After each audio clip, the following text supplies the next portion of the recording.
이사야서 5장 말씀과 요한복음 15장 말씀 두 군데를 오늘 함께 보도록 하겠습니다. 이사야서 15장 말씀, 우리 15장 1절로부터 5절까지 말씀 우리 한번 다 같이 함께 봉독해 올리겠습니다. 시작. 나는 내가 사랑하는 자를 위하여 노래하되 내가 사랑하는 자의 포도원을 노래하리라. 내가 사랑하는 자에게 포도원이 있으며 심히 기름진 사내로다. 땅을 파서 돌을 제하고 극상품 포도나무를 심었도다. 그 중에 망대를 세웠고 또 그 안에 술틀을 팠도다. 좋은 포도 맺기를 바랐더니 들포도를 맺었도다. 예루살렘 주민과 유다 사람들아, 구원원이 이제 나와 내 포도원 사이에서 사리를 판단하라. 내가 내 포도원을 위하여 행한 것 외에 무엇을 더할 것이 있으랴. 내가 좋은 포도 맺기를 기다렸거든 들포도를 맺으면 어찌 됨인고.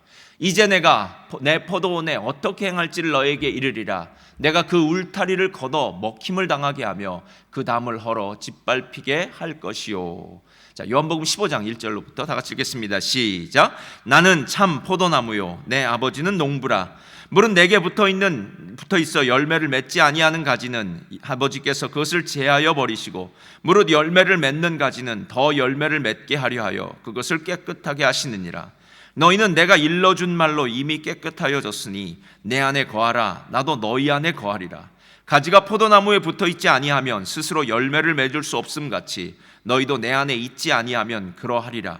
나는 포도나무요 너희는 가지라. 그가 내 안에 내가 그 안에 거하면 사람이 열매를 많이 맺나니 나를 떠나서는 너희가 아무것도 할 수 없음이라. 아멘. 아멘. 할렐루야. 오늘 말씀의 제목 함께 나누겠습니다. 시작. 영의 인생, 일의 인생. 오늘 영의 인생, 일의 인생이란 제목으로요 함께 은혜를 나누기를 원합니다. 우리 옆에 분들과 인사 나누시겠습니다. 우리 가족끼리 사랑하는 가족이니까요. 사랑하고 축복합니다. 이렇게 인사 나누시고요. 사랑하고 축복합니다. 하나 되어서 함께 예배합시다. 이렇게도 한 번 더 할까요? 하나 되어서 함께 예배합시다. 아멘, 아멘, 아멘.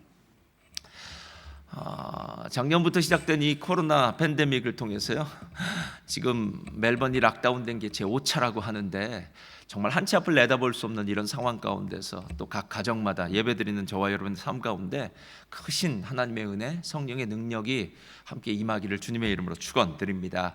저는 여러분들과 함께 이 포도원의 비유, 포도원의 노래라고 하기도 하고요, 포도나무의 비유라고 하기도 하는 이사야서와 이 요한복음의 말씀을 가지고요 영과 일, 그러니까 영의 인생, 일의 인생이라는 부분으로 함께 은혜를 나누기를 원합니다. 기획자의 생각식당이라는 책에서요 김우정 씨가 이 영과 일의 차이점에 대해서 이렇게 설명을 합니다. 영이 마침의 숫자라면 일은 출발의 숫자이다. 시작은 결국 끝에서 다시 출발한다는 믿음이 있어야만 가능하다. 누구나 알지만 아무나 실행하지 못하는 것이 다시 시작하는 일이고, 기적이란 어제를 발판으로 내일을 시작하는 것이다. 그러니까 일이라는 것은 우리들에게는 새로운 시작, 새로운 출발을 의미하는 것이고, 영이라는 것은 멈춤, 끝이 났다는 것을 의미한다라는 거예요. 그래서 디지털 시대에는 이 영과 일이 참 중요하고요, 과학자들은 이 세계를 마치 영과 일의 전쟁이다라고 이렇게 이야기합니다. 영이 멈춤, 그러니까 브레이크를 의미한다면 일은 전진, 악셀레이터를 의미합니다. 그래서 영과 일의 차이는요 아주 작은 숫자의 차이인 것 같지만 실제로는 하늘과 땅 차이만큼 큰 것이 바로 영과 일의 차이다라는 겁니다. 1998년일 겁니다. 노년의 나이로 북한에 1001마리의 소를 이끌고 갔던 현대그룹의 정주영 회장이 있었습니다. 사람들은 왜 정주영 회장이 1000마리의 소가 아니라 1001마리의 소를 이끌고 북한으로 갔는지에 대해서 상당히 궁금해했습니다. 그때 정주영 회장이 그때 판문점을 넘기 전에 이렇게 말했다고 합니다. 한 마리의 소가 1001마리의 소가 되어 그 빚을 갚으러 꿈에 그리던 고향 산천으로 찾아간다. 이번 방문이 남북 간의 화해와 평화를 이루는 초석이 되기를 간구한다 라고 이렇게 얘기했답니다. 그리고 나서 보니까요 정주영 회장은 이전에 포니차가 해외에 많이 수출되었을 때도요 포니차 10만 대를 수출 기념으로 기념식을 한 것이 아니라 10만 한 대의 기념식을 이렇게 했다고 합니다. 그러니까 마지막이 끝이 0으로 끝나는 것은 모든 것이 끝나는 것처럼 느껴지지만 1이라는 숫자는 이제 새로운 시작, 새로운 일들이 일어날 것이다라는 그 기대감을 우리에게 준다라는 것입니다. 그런 의미로 본다면 저는 0이라는 숫자는 단순히 멈췄다, 끝났다의 의미가 아니라 실패의 의미 아닐까? 실패라는 것이 마치 0처럼 보여지는 것, 어떤 일도 역사할 수 없는 것이 0이라면 일은 새로운 시작, 성공, 그러니까 무엇인가 하나님의 은혜 안에서 기적이 일어나는 것, 변화의 역사가 일어나는 것, 이것이 일이 아닐까라는 그런 생각이 들었습니다. 예수님이 공생의 기간 동안 많은 말씀을 하셨고 특별히 여러 가지 비유를 드셨지만 그 많은 비유들은 실은 구약 성경에 거의 다 나와 있는 비유들입니다. 그러니까 예수님이 전혀 색다른 특별한 것을 갑자기 만들어낸 것이 아니라 그 당시 사람들이 들으면 이것은 이사야서에 있는 말씀, 이것은 미가서에 있는 말씀, 이렇게 기억되는 말씀들을 예수님의 방식으로 리텔링, 다시 이야기했더라라는 것입니다. 그런 의미로 보면은 오늘 이사야서 5장에 나와 있는 이 포도원의 비유라고 하는 이 말씀은요, 정말 예수님이 다락방 광화라고 해서 돌아가시기 전날 다락방에서 제자들에게 이야기했던 나는 포도나무요 너희는 가지다라고 얘기하는 이 포도나무 비유와 너무 흡사한, 그러니까 모티브가 너무 똑같은 비유다라는 것입니다. 문제는 이사야서의 비유가 0이라면 예수님의 요한복음의 비유는 1이라는 그런 차이가 있다라는 거예요.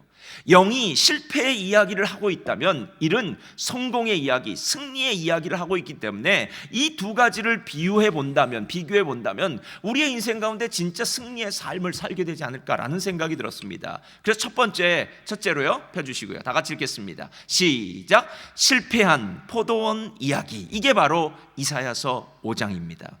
이사야서 5장에 등장하는 이 포도원 이야기는 일명 포도원의 노래다라고 이렇게 이야기합니다.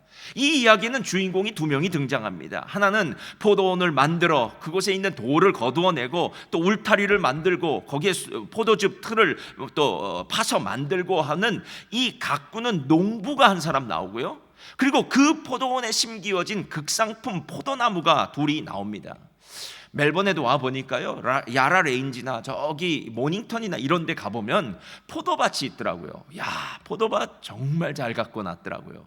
여러분, 예전에 보니까 그 빈야드죠, 포도는 또 식당까지 만들어 놓고 얼마나 포도주를 만들어 놓는 그 옥통을 만들어 놓는 그 창고까지 만들어 놓은 걸 보면서요, 정말로 포도원 대단하게 만들었다라는 그런 생각이 들었던 적이 있습니다. 지금 이 농부가 똑같은 일을 한 겁니다. 포도원을 만든 것입니다. 쫙 포도나무를 심고요, 그곳에 있는 모든 잡초와 돌들을 다 걷어내고요, 그리고 거기서 울타리를 심고요, 거기 또 망대를 만들고요, 또 분명히 그곳에는 물을 포도나무에다가 이렇게 뿌릴 수 있는 관계시설까지 다 만들었을 것입니다. 여러분, 제가 들었던 말들 중에 텃밭을 가꾸는 분들이 하는 말들 중에 이런 말이 있어요. 목사님, 땅은 거짓말을 하지 않습니다, 이렇게 얘기해요. 이 말은 무슨 말이냐면 땅에 들였던 수고와 땀은 결단코 거짓말을 하지 않는다라는 거예요. 그러니까 땅을 가꾸는 사람은 머리가 좋은 똑똑함보다 삶의 성실함이 중요한데, 그 성실함, 신실함이 바로 이 포도원직이 이 농부에게 있었다라는 거예요. 그렇다면 우리는 이 포도원에서 당연히 극상품의 포도가 열리기를 기대했는데, 오늘 2절을 보니까 이렇게 얘기합니다. 땅을 파서 돌을 지하고 극상품 포도나무를 심었도다. 그 중에 망대를 세웠고 그 안에 술투를 팠도다. 다 같이 읽겠습니다. 시작. 좋은 포도 맺기를 바랐더니 들포도를 맺었도다 라고 얘기해요. 들포도라는 것은 야생포도입니다. 그러니까 전혀 상품 가치가 없는 포도, 그러니까 포도처럼 비슷하게 생기기는 했지만 맛도 그렇고 모양도 그렇고, 이 포도는 도저히 그냥 정말 배고플 때는 먹을지 모르지만 이것으로 포도주를 만들고 이것으로 상품을 만들기에는 정말 질이 떨어지는 그런 들포도가 났다라는 것입니다. 여러분, 이 이야기는 우리가 너무나 잘 압니다. 하나님은 크신 팔과 편손으로 이스라엘 백성들이 노예 생활을 할 때 그들을 출애굽시켰습니다. 광야에서 구름 기둥과 불 기둥으로 만나와 메추라기로 하나님께서 저들을 지키시고 보호해 주셨습니다. 그리고 더 놀라운 사실은 저들이 심지도 저들이 가꾸지도 않은 그 땅인 약속의 땅 가나안 땅을 하나님은 은혜로 저들에게 주셔서 그 가나안 땅에서 하나님의 은혜로 복받은 삶을 살게 만들었습니다. 그런데 문제는 바로 그 가나안 땅에 살고 있는 이스라엘 백성들이 하나님을 섬긴 것이 아니라 그 땅에 있었던 우상들을 숭배하기 시작하고, 공평과 정의를 행하는 것이 아니라 인간의 탐욕을 행할 때, 그때 하나님께서 이스라엘 백성들을 그 땅에서 제하여 버리는, 그 땅에 심판하는 그런 일이 있었던 것을 우리가 알고 있다는 거예요. 요즘 우리가 기도할 때마다 매번 새벽마다 듣는 기도의 마지막쯤 가면은 우리가 잘 아는 기도가 찬양이 나옵니다. 하나님, 한 번도 나를 실망시킨 적 없으시고 언제나 공평과 은혜로 나를 지키셨네. 오 신실하신 주, 오 신실하신 주, 내 너를 떠나지 않으리라 라고 하는 이 찬송이에요. 그러니까 하나님은 신실하게 우리의 삶 가운데 역사하셨는데, 문제는 우리가 그 신실하신 하나님에 대해서 향해서 보답하지 않았다는 거예요.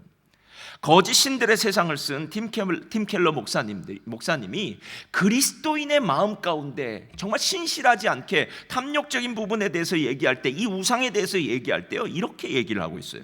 우상에 대해서 정의를 내린 겁니다. 우상이란 하나님보다 더 중요한 것, 당신의 마음에 하나님보다 더 많이 차지하고 있는 것, 하나님만이 줄 수 있는 것을 주려고 하는 것, 이것이 바로 우상이다. 그러니까 하나님만이 줄 수 있는 것을 다른 대체물이 나에게 줄 수 있다고 생각하는 것, 하나님만이 내 마음의 중심, 가장 많은 부분을 차지하고 있어야 하는데 하나님보다 더 내 마음을 차지하고 있는 것이 우상이다라는 거예요. 골로새 3장을 보면요, 뭐라고 이야기하면 여러 가지 죄들에 대해서 이야기하면서 마지막에 이렇게 이야기합니다. 탐심은 우상 숭배다라고 이렇게 얘기해요. 그러면서 이 우상 숭배인 탐심에 대해서 팀 켈러 목사님이 다른 죄들보다 왜 이 탐심이 정말 심각한 죄인지에 대해서 설명해 놓고 있는 부분이 있습니다. 여러분, 왜 탐심이 더 심각한 죄인 줄 아십니까? 그것은 탐심이나 탐욕에 사로잡힌 자들은 자신이 지금 탐심에 사로잡혀 있다는 사실을 잘 모른다는 거예요. 그러니까 잘 인지하지 못한다는 겁니다. 특별히 탐심의 중심에 서 있는 돈이라는 짝퉁 하나님이죠. 돈이 사회 경제적인 가장 큰 파워를 일으키고 있는 이 세상 가운데서는 우리도 모르는 사이에요, 자기가 속해 있는 사회 경제적 그 지역 안에서요, 그 안에 맞는 삶을 살기 시작한다는 거예요.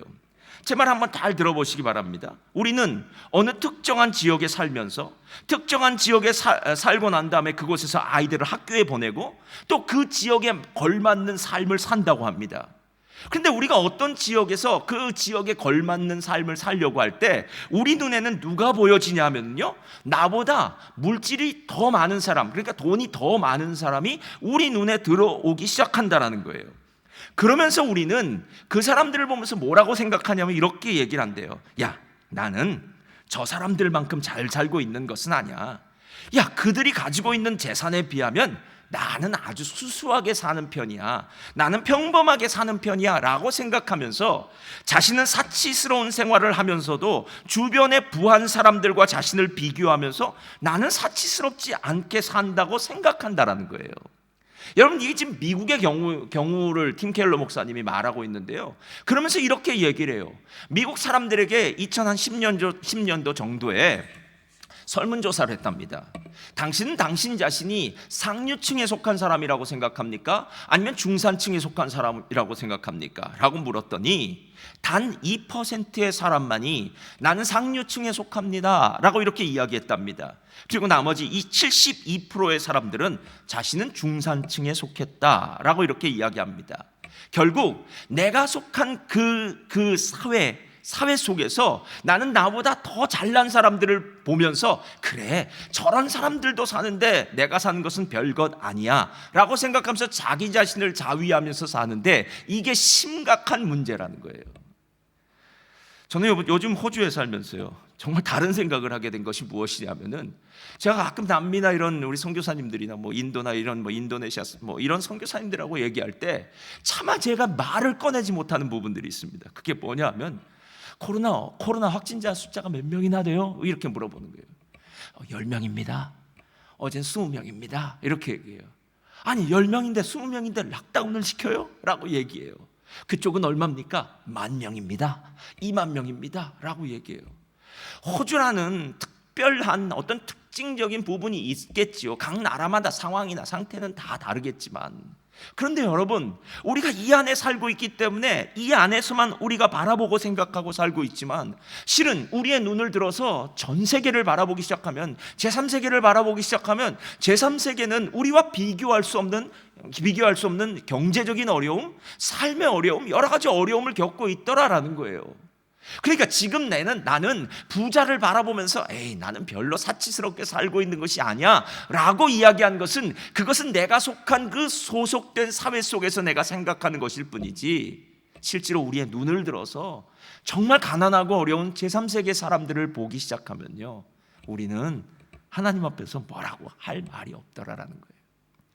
여러분, 신앙의 가장 큰 적이 되는 적신호가 무엇인 줄 아십니까? 그것은 우리의 입에서 감사가 사라지고 불평과 원망이 나오기 시작하는 거예요. 여러분, 왜 감사가 사라지셨습니까? 이 좋은 나라에 살고 있으면서 왜 감사가 없습니까? 왜 기뻐하지 않습니까? 이유는 조금 전에 제가 이야기했듯이 내가 살고 있는 이곳에 있는 사람들을 보니까 나보다 더 잘 사는 것 같아요. 나보다 더 평안한 것 같아요. 그 사람들에 비교해서 보면은 내 삶은 더 힘든 것처럼 보여질 뿐이라는 거예요. 근데 실제로 진짜 우리의 눈을 들어서 나보다 힘들고 나보다 어려운 이 세상의 많은 사람들을 보기 시작하면, 아이고, 나는 정말 감사한 사람이구나. 하나님이 내 삶 가운데 허락해 주신 것이 참 많구나라는 것을 알게 된다는 거예요. 예전에 제가 요나서를 함께 강의했던 적이 있는데요, 요나의 삶 가운데 감사의 제사가 나오는 구절이 요나서 2장에 나와요. 요나서 2장 9절에 이렇게 얘기합니다. 나는 감사하는 목소리로 주께 제사를 드리며 나의 서원을 주께 갚겠나이다. 구원은 여호와께로서 말미암음이니이다 하니라. 여러분, 지금 요나가 감사의 제사를 드리고 있는 이 상황은 물고기 뱃속이었어요. 그가 좋을 때도 이런 감사를 드리지 않았습니다. 하나님이 니느웨 성에 가서 복음을 전하라고 할 때, 심판의 메시지를 전하라고 할 때 싫다라고 이야기했습니다. 불평했습니다. 원망했습니다. 아니, 심지어는 그 일이 지나고 난 다음에도 또 니느웨 성에 가서 복음을 전할 때도 하나님을 향해서 불평과 원망을 던졌습니다. 여러분, 상황이 좋다고 감사하는 것은 아닌 것 같아요. 상황이 정말 어렵습니다. 힘듭니다. 남들이 보면은 저런 상황 가운데서 어떻게 감사할 수 있느냐라고 얘기하는 그 상황 속에서도 하나님을 바라보기 시작하니까, 하나님의 은혜가 생각하기 시작되니까, 그때 우리의 입술에서는 감사가 흘러나오기 시작한다는 거예요. 이스라엘 백성들이 출애굽한 다음에요, 광야에서 하나님을 참 많이 원망합니다. 원망하는 이유는요, 너무나 언제나 똑같았어요. 먹는 문제 때문에 원망합니다. 길 때문에 원망합니다. 언제 광야가 끝날 것이냐고 원망합니다. 물이 없을 때 원망합니다. 그리고 난 다음에 지도자에 대해서 원망합니다. 매일 원망투성입니다. 그런데 여러분, 한번 생각해 보십시오. 북한이나 그리고 아주 강력한 공산주의 체제 안에 살면은요, 거주의 자유, 거주 이전의 자유라는 것이 없습니다. 여러분, 자유 중에 가장 놀라운 자유가 무엇이냐면요, 내가 가고 싶은 곳을 가는 것입니다. 지금 멜번이 락다운이 돼서 5km 밖을 벗어날 수 없지 않습니까? 우리는 5km 밖을 벗어나지 못해도 정말 답답하다고 느끼는데요, 실제로 북한에 살거나 뭐 쿠바라든가 이런 공산주의 체제 하에서는요, 내가 사는 이곳에서만 살지, 그리고 허가가 있어야 다른 곳으로 이주합니다. 여러분, 실제로 이스라엘 백성들은 애굽에서 노예 생활할 때 다른 곳으로 갈 수 있었던 자유가 없던 사람입니다. 실제로 그들이 조금만 다르게 생각했다면요, 광야에서 감사했어야 됩니다. 이야, 우리가 애굽을 떠났어. 이제 우리는 자유야. 야, 더 이상 우리는 애굽을 벗어나서 이렇게 광야로 나올 수가 있었고, 조금 광야가 지나고 나면은 그 다음에는 이제 가나안 땅에 갈 수 있어. 내가 원하는 곳에 가서 내가 원하는 일을 하면서 살 수 있어. 여러분, 실은 이스라엘 백성들이 구원에 대해서 감사했다면, 하나님의 은혜를 다시 한 번만 기억했다면, 그들에게는 불평과 원망보다 감사의 제사가 나왔을 것인데, 실은 그들 안에 있는 탐심이, 그들 안에 있는 우상 숭배가 오늘 이사야서 5장의 말씀처럼 실패한 포도원 이야기를 만들어냈다라는 거예요. 그렇다면 여러분, 두 번째로 성공한 포도원 이야기는 어떨까요? 자, 이사야서가 실패한 포도원의 이야기를 하고 있다면 그 실패한 포도원의 이유가 무엇이었는지를 오늘 요한복음 15장 1절에는 정확히 지적하고 있습니다. 15장 1절 우리 한번 다 같이 읽어볼까요? 시작. 나는 포도나무요 내 아버지는 농부라. 자, 다시 한번요. 시작. 나는 포도나무요 내 아버지는 농부라. 여러분, 이사야서에서는요 하나님께서 극상품 나무인 이스라엘을 그 포도원에 심었다고 얘기했지만 이제 신약에 들어와선 하나님은 더 이상 이스라엘을 그냥 갖다 심지 않으시고요 거기에 예수님을 심으셨어요. 나는 포도나무요 그리고 너희는 가지라. 5절에 나오거든요.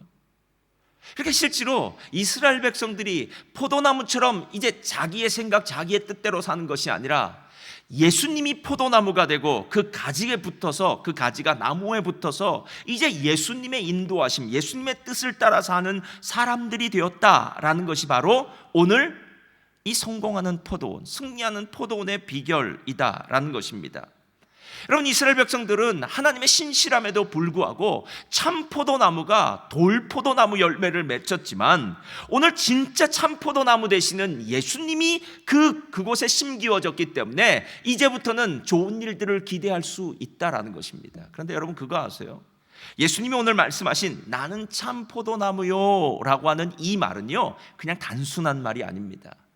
구약의 출애굽 때에 모세가 여호와의 이름이 무엇이냐라고, 하나님의 이름을 무엇이라고 불러야 되냐고 물을 때 그때 나는 여호와라 라고 할 때 그때 I am 이라는 것이 바로 하나님의 이름이라고 했습니다. 근데 나는 참 포도나무 I am the true vine이라고 하는 여기에 바로 I am이 들어간 거예요. 그러니까 그냥 나는 참 포도나무다, 참 포도나무가 아니라 하나님이신 참 포도나무가 여기에 심겨진 거예요. 그리고 하나님이신 참 포도나무에 붙어있는 자들의 삶 가운데는 하나님께서 더 이상 실패가 아닌 성공의 삶을 허락해 주신다라는 겁니다. 그래서 요한복음 1장 14절은 이렇게 얘기해요. 말씀이 육신이 되어 우리 가운데 거하심에 우리가 그의 영광을 보니 아버지와 독생자의 영광이요 은혜와 진리가 충만하더라.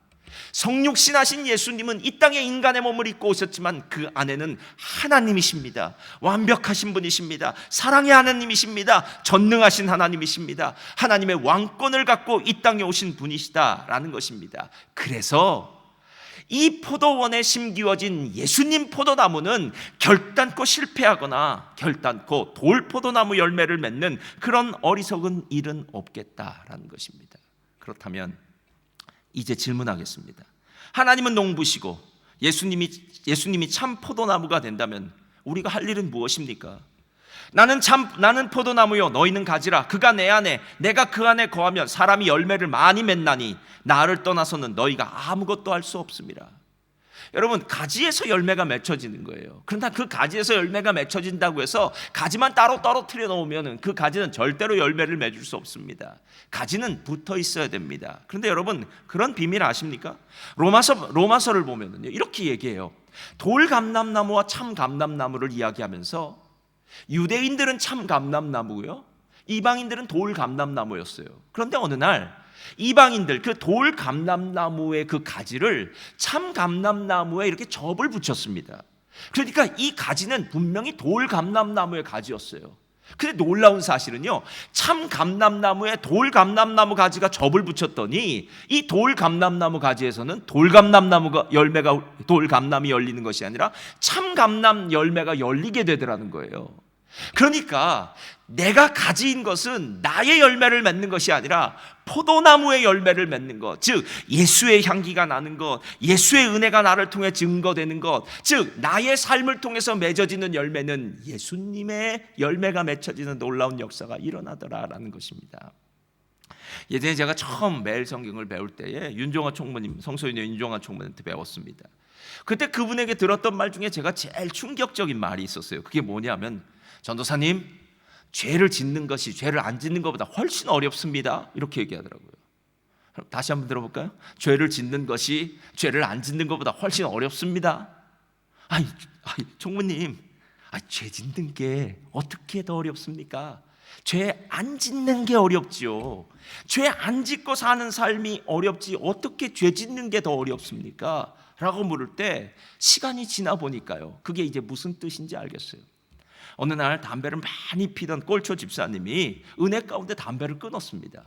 그래서 제가 물어봤습니다. 집사님 요즘도 담배 생각나세요? 그랬더니 그분이 한 말이, 목사님 이제 담배 아주 냄새만 맡아도 싫습니다. 아주 담배 피는 사람들 옆에만 가도 싫다는 거예요. 그러면서 하는 말이, 담배 냄새만 맡아도 속이 메스꺼린다는 거예요. 그래서 만약 누가 나에게 담배를 한 트럭째 주면 담배는 돌려보내고 트럭만 갖겠다고 이러더라고요. 그래서 제가, 집사님 참 많이 변하셨네요 라고 얘기해요. 자, 그 집사님에게 담배를 피는 것이 쉬울까요? 안 피는 것이 쉬울까요? 여러분, 실은 진짜 그리스도인의 특징은 무엇이냐면요, 진짜 포도나무 가지가 포도나무에 붙어 있으면 어떻게 되냐면요, 죄 짓는 것이 훨씬 어려워져요. 아니, 혹시 우리의 삶 가운데 범죄할 수는 있습니다. 이런저런 죄를 질 수는 있어요. 그러나 문제는 뭐냐면요, 죄를 짓고 나면 마음이 불편해서 절대로 계속 살아갈 수가 없어요. 그래서 빨리 회개하고 빨리 돌아오고, 그러면서 다시 한번 내 안에 있는 죄 문제가 해결돼야만 마음이 편해서 살 수 있다는 겁니다. 그래서 그런 것들을 몇 번 이렇게 반복하다 보면요, 차라리 죄 안 짓는 것이 훨씬 마음 편하다고 생각해서 죄를 안 짓는 사람으로 변해 있더라라는 것입니다. 여러분, 이게 바로 가지가 나무에 붙어 있는 거예요. 위대한 전도자죠, 빌리 그레함 목사님에게는요, 많은 젊은 그리스도인들이 찾아와서 목사님, 어떻게 해야 신앙생활을 잘할 수 있을까요? 어떻게 하는 것이 신앙생활을 잘하는 길입니까? 라고 물어봤던 적이 참 많이 있답니다. 그때마다 빌리 그레함 목사님이 아주 단순하게 이렇게 얘기했대요. 하루에 한 번 이상 기도하고 성경을 보고 묵상하고 성구를 외우십시오. 그리고 또한 언제나 주님을 믿으십시오. 우리 한번 다 같이 읽을까요? 시작. 하루에 한 번 이상 기도하고 성경을 보고 묵상하고 성구를 외우십시오. 그리고 또한 언제나 주님을 믿으십시오. 이 말은 무슨 신의 한 수? 무슨 꿀팁? 이런 거 아니지 않습니까? 일어나서 하나님을 찾고 기도하고 말씀을 보고 묵상하고 그리고 하나님을 믿는다는 건 어쩌면 너무나도 단순한 일 같지만 이게 진짜 중요하다는 거예요. 광고에서는요, 노출 효과라는 것이 있다고 합니다. 그 말이 무슨 뜻이냐면, 처음에 어떤 광고를 우리가 한번 보면 뭐 이런 광고가 있나 보다, 두 번째 보기 시작하면 이런 광고는 이렇네 라고 생각하다가 광고를 자꾸 보다 보면 나중에 슈퍼마켓을 갔을 때 우리의 손이 자동적으로 내가 광고에서 본 그 물건을 집게 되더라는 거예요. 그러니까 많이 노출되면 노출될수록 우리는 그것이 익숙해지고, 익숙한 것에 대해서는 우리가 편하게 그 일들을 할 수 있는 것. 그리고 나서 생각해 보니까요, 부부관계가 그렇지 않을까 하는 생각이 들었어요. 제가 시간이 지나 보니까요, 부부는 다 똑같아지더라고요. 할렐루야. 부부는 다 똑같아져요. 왜 똑같아질까 보니까요, 부부는 죽으나 사나 만나야 됩니다. 그렇지 않습니까? 왜 결혼을 하느냐고 청년들에게 물어보니까요, 이젠 밤에 더 이상 헤어지기 싫어서, 이제는 밤에 함께 있고 싶어서, 영원히 함께 있고 싶어서, 이 말도 나중에 바뀌긴 하지만요, 실제로 함께 있는 사람이에요. 함께 얼굴을 봅니다. 함께 이야기를 나눕니다. 함께 고민을 이야기합니다. 싫건 좋건 이렇게 함께 이야기를 나누고 함께 시간을 공유하다 보니까 그 함께 나누는 그 시간들이 지나면서 미운 정도 들고 고운 정도 들면서 결국 부부는 뗄래야 뗄 수 없는 무촌의 관계지만요, 정말 둘이 한 몸이 되어서요, 나중에는 목사님, 저는 저 사람 없이는 살 수 없을 것 같아요. 저 사람과 한날 한시에 죽고 싶습니다 라고 이야기하는 자리까지 나아갈 수 있다라는 것입니다. 그리고 나서 생각해 보니까요, 교회 안에 와서, 교회 안에는 와이파이가 있지 않습니까? 교회의 모든 컴퓨터들은요, 이 교회에 있는 와이파이를 공유하더라고요. 교회 오면은 교회의 와이파이를 공유하듯이 예수를 믿는 모든 사람의 삶 가운데는 예수를 공유하는구나. 예수 그리스도의 비밀 번호를 집어넣고 그리고 인터넷 와이파이를 열기만 하면 예수님을 통해서 오는 그 놀라운 은혜가 있기 때문에 우리의 삶 가운데 풍성한 열매를 맺혀지는구나 라는 생각이 들었다는 것입니다. 실패한 포도원 이야기와 성공한 포도원의 이야기의 차이는 무엇입니까? 거기에는 예수가 있느냐 없느냐예요. 실패한 가정과 실패한 인생과 실패한 한 사람의 삶의 특징은 무엇입니까? 예수가 있는 것처럼만 보였지 진짜 예수가 있는 것은 아니라는 거예요.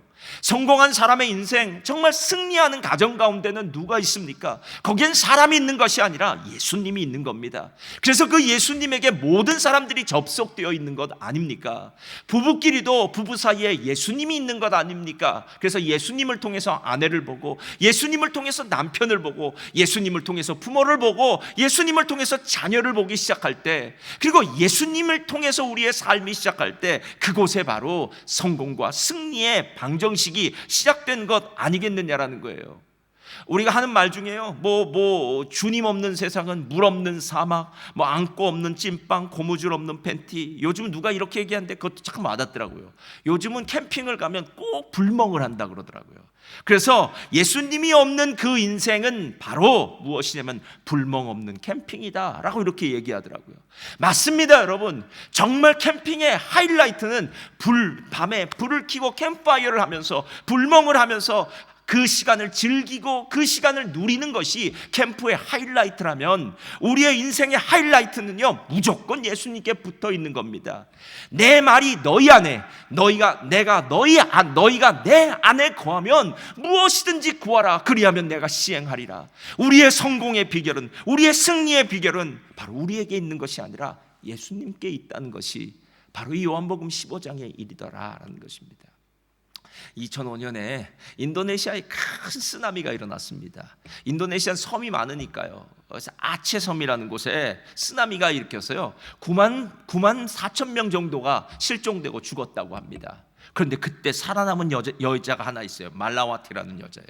어떻게 살아났는가 봤더니 이 여자가 쓰나미가 났을 때 야자수나무 위로 올라갔답니다.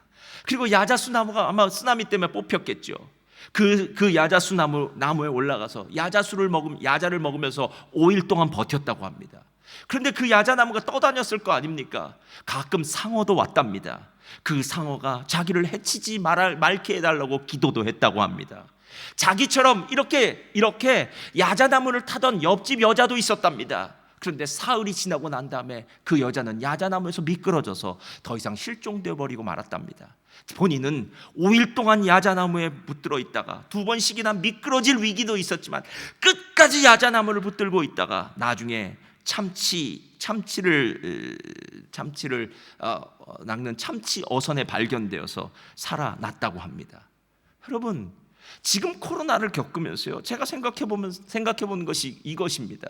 코로나는 우리의 신앙의 성장, 교회의 성장, 이런 성장이라는 이야기보다는요, 생존의 이야기가 더 맞는 것 같아요. 어찌하든지 간에 버텨야 됩니다. 여러분, 오늘 이 예배당에서 예배 드리는 것과 집에서 온라인으로 예배 드리는 것은 제가 보니까요, 그 느낌은 천지 차이입니다.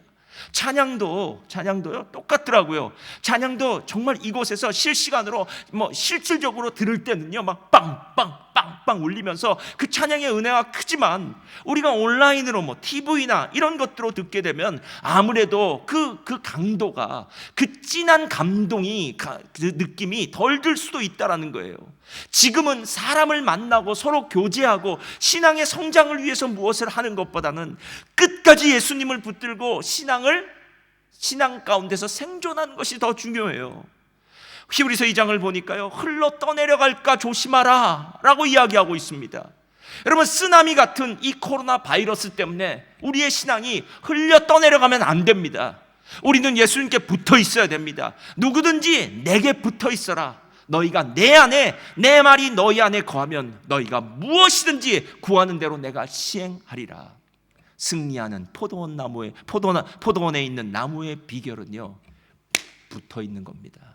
사랑하는 성도님들, 붙어 있으시기를 주님의 이름으로 축원드립니다. 우리 15장 4절 한번 마지막 읽고 끝낼까요? 우리 찬양팀 앞으로 나와주시고요, 다 같이 읽겠습니다. 시작. 내 안에 거하라. 나도 너희 안에 거하리라. 가지가 포도나무에 붙어 있지 아니하면 스스로 열매를 맺을 수 없음 같이 너희도 내 안에 있지 아니하면 그러하리라. 사랑하는 성도님들, 우린 누구 때문에가 아니라요, 예수님 덕분에입니다. 누구 때문에 무엇 때문이라는 얘기를 하기 시작하면요, 끊임없이 우리의 입에서는 불평과 원망밖에는 나오지 않습니다. 근데 만약에 예수님 덕분에 라고 생각하면은 어려움도 이길 수 있더라고요. 진짜 예수님 덕분에예요. 이렇게 살아있는 게 예수님 덕분에예요. 이렇게 온 가족이 함께 예배를 드릴 수 있는 것도 예수님 덕분에 아닙니까? 우리가 해야 할 일은 다른 어떤 것이 아니라 예수님께 붙어 있는 겁니다.